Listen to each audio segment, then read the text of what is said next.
Susidūriau su tokia problema. Matot,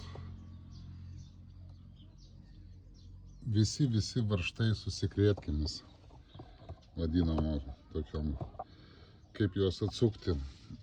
Čia yra 22, tai va, nupirkau va tokią va galvą, 23.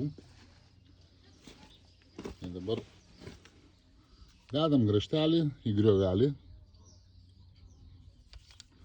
užmaunam galvą ant viršaus.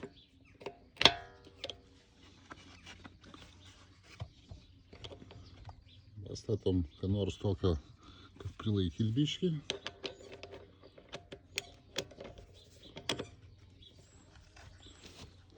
Ir sukam.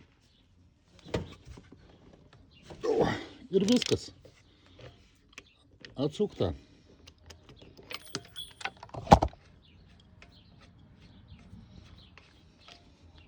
Naudokitės.